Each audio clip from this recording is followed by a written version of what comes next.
Hello there. This is the first lecture of a series of lectures on bipolar transistors. In later lectures, we'll have another series on FET transistors. Now, we're going to start with the very basics of how to design with these transistors. And later on, if you follow well and do your work correctly, you'll be able even to understand the most sophisticated designs and transistors. So bear with me and let's go to our basics and move forward from there.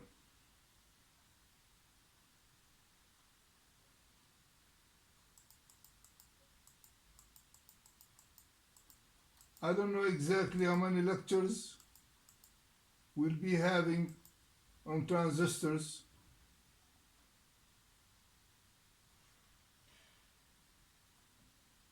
Because we don't want you to get bored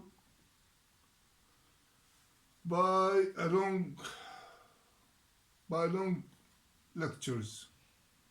We'll try to make it for 10, maybe 15 minutes each. And it's a series, and you can go back to grasp more knowledge as you want. Now, the internal structure of a transistor is actually different. The idea of this graph in here is just to tell you that you cannot just test a transistor by an ohm meter and know exactly what is inside. Now this is the very basic of these transistors, that PNP or that NPN.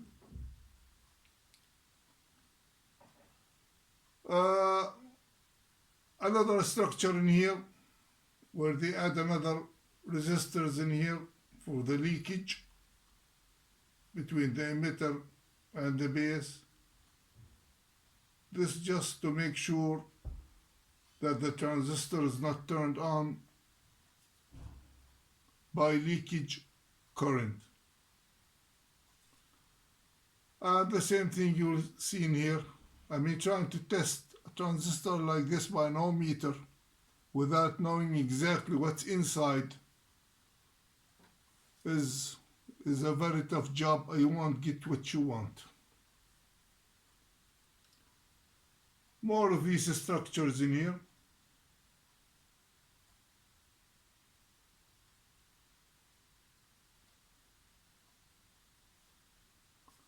And the idea, as I said, is just to tell you that you cannot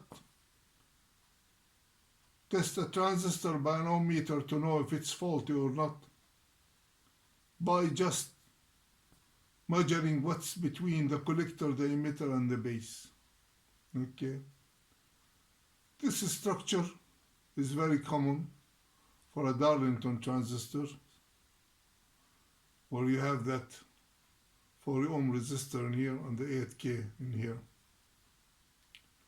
This, I found it in a Sony transistors, TV Sony transistors, and I was measuring, trying to make some measurements, and it all didn't make a sense. And after looking at the data sheet, found out that it has 2 additional resistors inside. Anyway, we don't want to waste much time on this. Let's go forward.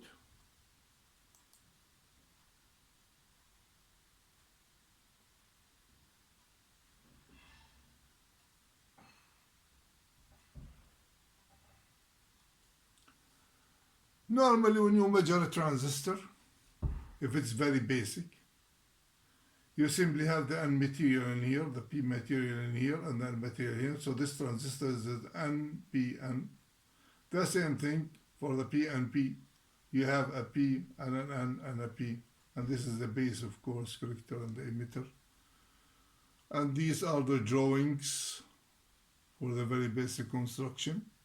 But actually you can differentiate between base to emitter resistance or base to collector resistance, because there is a measurable difference between the base to the emitter resistors compared to the base to the collector resistance.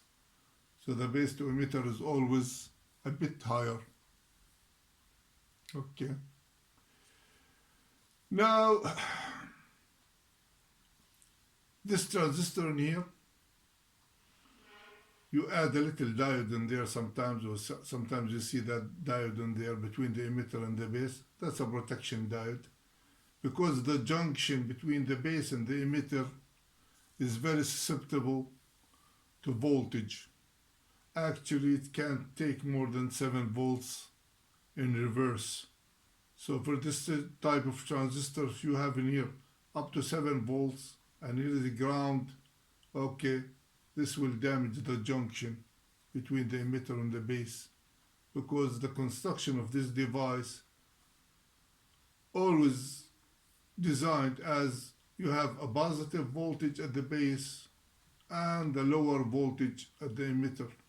When this is reversed, if it's reversed by 7 volts, this could damage the junction. Now, to avoid something like that, you simply just put a diode in parallel with the junction, okay, to bypass any negative voltage. Sometimes even they throw a diode, regular diode, the one in series with the emitter. It also protects the transistor. And here, this is a very old design where you operate incandescent lamp, and there is a cold resistance for that lamp. So once you start that lamp using transistor, you have to take into consideration that probably 5 to 10 times the normal current will pass when that lamp is cold. So you have to take that into consideration. You cannot just divide the power by the voltage and the current and design your circuit according to that. Because when it's cold, or incandescent lamps, when they are cold, they pass maybe 5 or 10 times the current. Okay, and something else. You have in here that freewheeling diode. This is standard whenever you operate an inductive load, relay or whatever, using a transistor. You have to take into consideration that once the transistor shuts down, there's an energy stored in that coil in there, and that energy will try to make that current passes in the same way, which means you have a back voltage in here, or a reverse voltage, due to the collapse of the magnetic field, and that voltage will increase maybe 5 or 10 times or even more the regular voltage. So that means you're gonna put your transistor at a risk of damage, because if you're operating something like 10 volts, you might have up to 100 volts in here, and this will damage your transistor, or might damage your transistor. So what you do, just put a freewheeling diode in here, and that current will keep freewheeling inside that diode until all the energy is evacuated. Or you might even evacuate it faster by just putting another small resistor in series with that diode. So if you have a stepper motor or whatever, and you want to work to shut it down fast, you just add another resistor in there.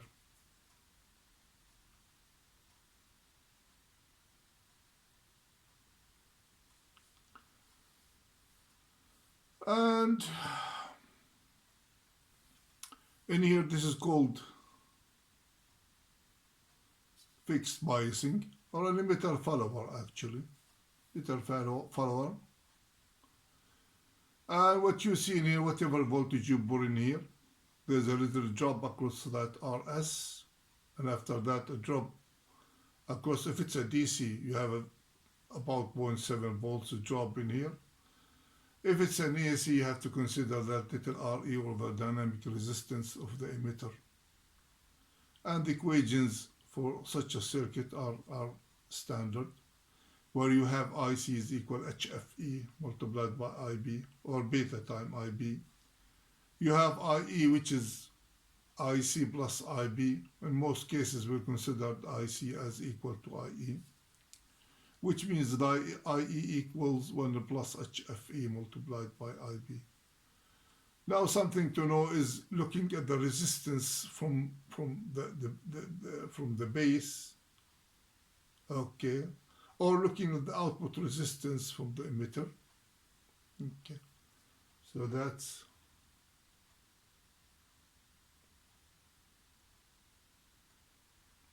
okay.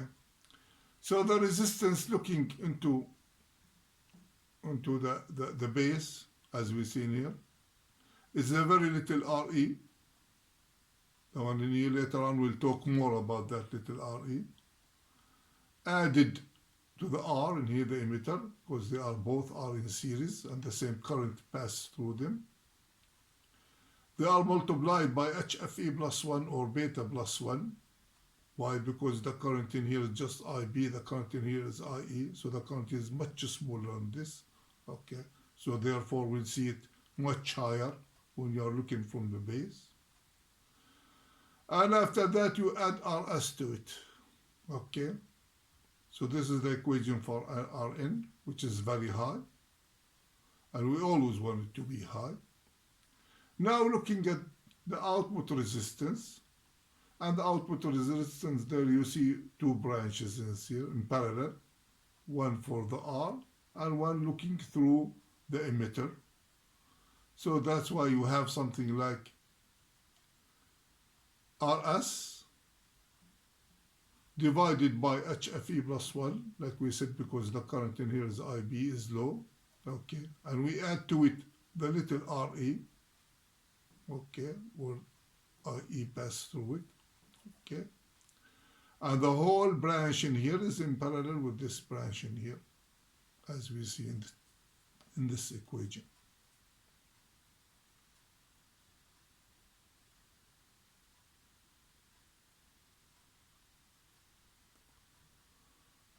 And something else to look at is when you are operating a transistor as an emitter follower, and it always can be considered a current source. As a matter of fact, if you put your load between the collector and VCC in here, it always can be considered a current source.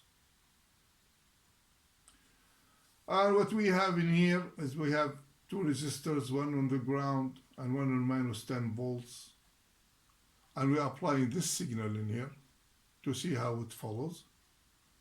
And actually that just tells you that this is a current source. So as long as it's possible to source that current, it will, and after that it will stop. So you have that positive peak in here, and it will follow whatever you have in here. You just deduct 0.7 out of it, and you get it in here. So at the maximum you have 10 volts. Well, the output will be what? Will be about 9.3. Okay, and this is all fine. And once you reach in here something like about 0.7, you're gonna reach a 0 in here, like we see in here. Okay, if it's 0.7, you're gonna reach a 0. And the idea in here that once this voltage, okay, becomes greater than the voltage in here, this will cease to conduct. It's like a diode, just like a diode. So this will continue to operate as long as Vn is minus 5 volts, or the output is minus 5 volts, so having here about 5.7 volts. After that, that's it. This will go in reverse, and what you have in here just area ground, and here's minus 10 volts, and those resistors are equal, so you get you in here something like minus 5 volts. And as a matter of fact, if this goes much lower, let's say something like the minus probably 12 or whatever, the idea that if you have more than 7 volts in here, you're going to damage that junction. So if you have in here minus 5, and you get in here something like minus 12, this is about the maximum. You're going to damage your junction. Okay, so you have to protect the junction by putting a diode between the base and the emitter. And this is the input and the output signals as we see in here.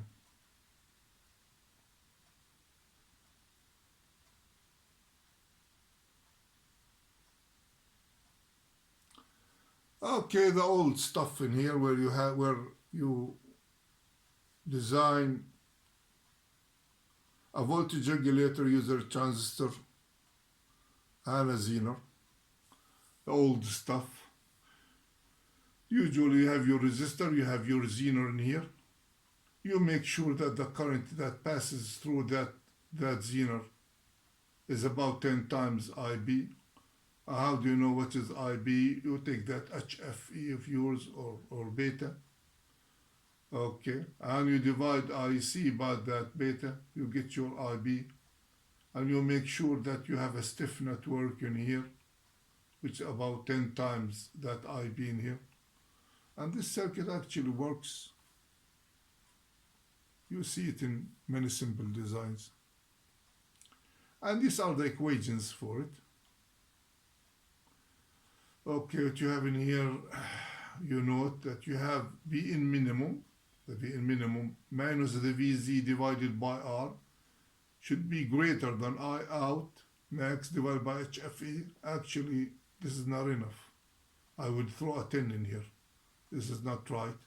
So it should be about 10 times more than I out max or divided by HFE minimum. So I would throw a 10 in here. It should be 10 times more, not just greater than. And V in minimum should be greater or equal to I out multiplied by RC plus VZ. Yeah, that makes sense. So whatever you want, you have to make sure that this statement is right. RC in this case in here helps the transistor in dissipating heat. So actually put it in there to dissipate heat. So you should always make your VRC to be equal to VCE in the middle. You divide that voltage between here and here, between the junction and the resistor, okay, to make sure that RC will help in dissipating heat. And this is written in here for IO equal IO max over 2. So you make what? You make that VRC equals to VCE. And in here, more sophisticated zener regulator to zener transistor regulator in here. You add another cap in here, or maybe a diode, 2 resistors. Actually, you can put a diode instead of this resistor. You can just keep the 2 resistors. This will further regulate the input voltage. So if your voltage is not well regulated, this will further regulate your input voltage. So you'll have a more regulated output. Okay.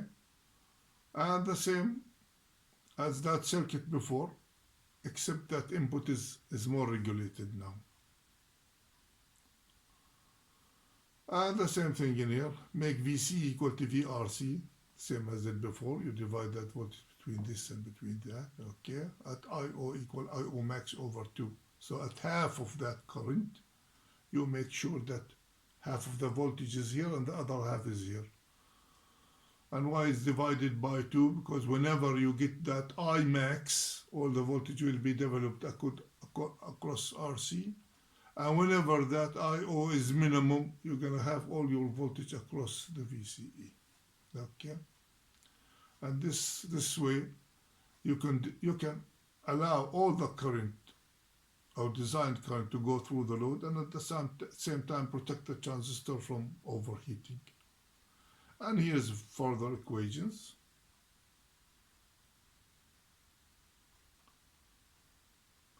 And what is the PRC max, how it's calculated, and what is the power of the transistor max, as you see it in here, which is V max minus VZ multiplied by O max and divided by 4. Why by 4? Because you have half of the voltage between VCE and RC and half of the current. This is the maximum power that will be exhibited across the transistor. And in here you see the derivation for that.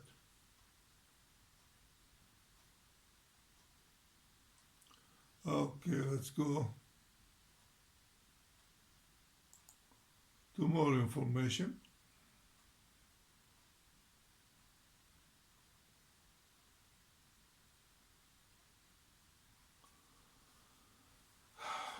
In these transistors, you have two transistors cascaded together. So the idea that when you apply a signal here, it's inverted by 180 degrees, of course. So when this voltage goes higher, okay, the emitter will follow, goes higher too.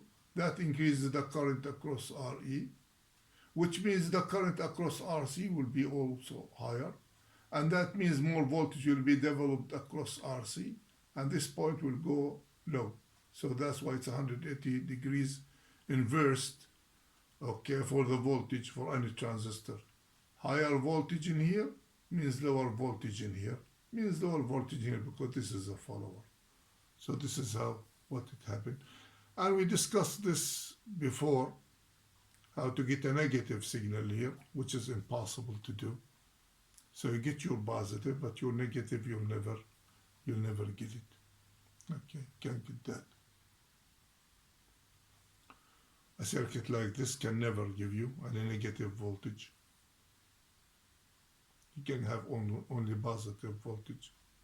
Regardless to how low V in might go, V out won't. And like we said before, you go in here minus 7 volts, you're going to damage that junction, emitter-based junction, unless you throw a diode as a protection, of course. So how to get our negative? One solution is using decoupling caps. Decoupling caps can do that magic.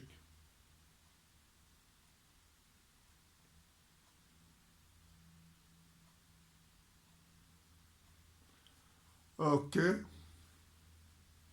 When you put a coupling cap in here, you can put a negative voltage in here or positive voltage, whatever you want.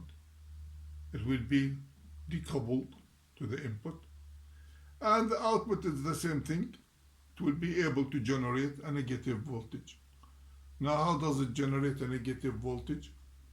Let's say you have here a VCC. Let's say it's 10 volts. And let's have about 5 volts in here, which is the middle, to be able to swing up and down. So if you don't have any signal here, you have your 5 volts in here, which means this cap will be charged to 5 volts. The positive plate in here, the negative plate in here. So you have your 5 volts in here.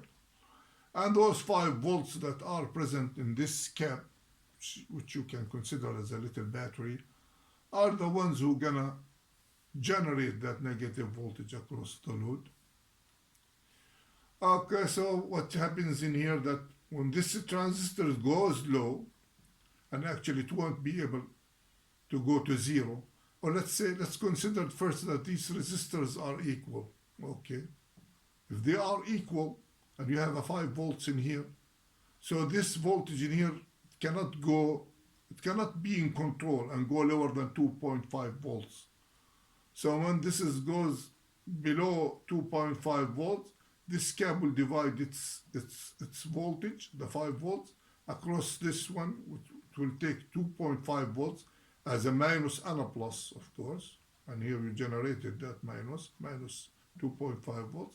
and here you have your plus 2.5 volts. So once you close the loop, okay, you will have a 0 volts across the loop. So this won't be able to go lower than 2.5 volts. Cannot do that. So in order to go around this, usually you make this resistor, okay, higher in value than this resistor.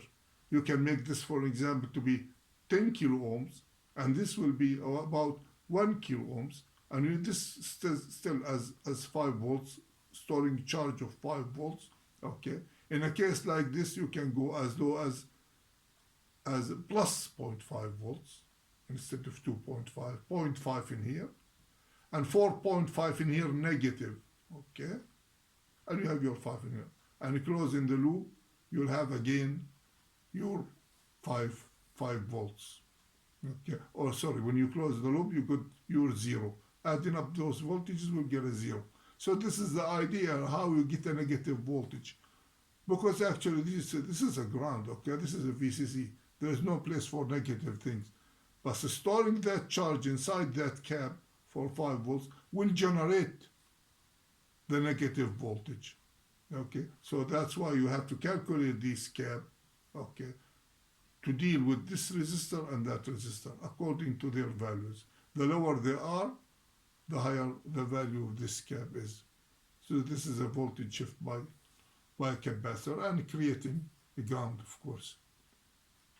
And another way to generate a ground too is by simply putting a double rail voltage, plus VCC plus 10 volt, minus VEE minus 10 volt also, okay, and putting the resistor, as we see the load resistor, between the VEE and the output. This is to be able to get negative voltage. Now if you put this side on the ground, we're back to the same thing that we discussed before, where you have this resistor and that resistor, okay, and that voltage in here, and divide between them, and that will limit the ability for this transistor to operate and put it in danger, as a matter of fact, like we discussed before. Let's see what else we have.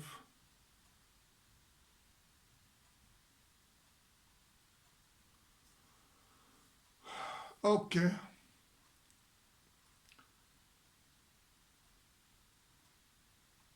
The same thing in here, generating a negative voltage. You have a minus VE in here, a VCC up there, okay.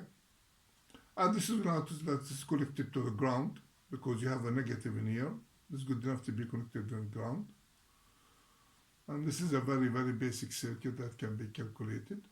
This is called the fixed biasing, because you're fixing it according to beta or according to HFE, which is a very, very bad thing to do. So you have in here a dual rail supply.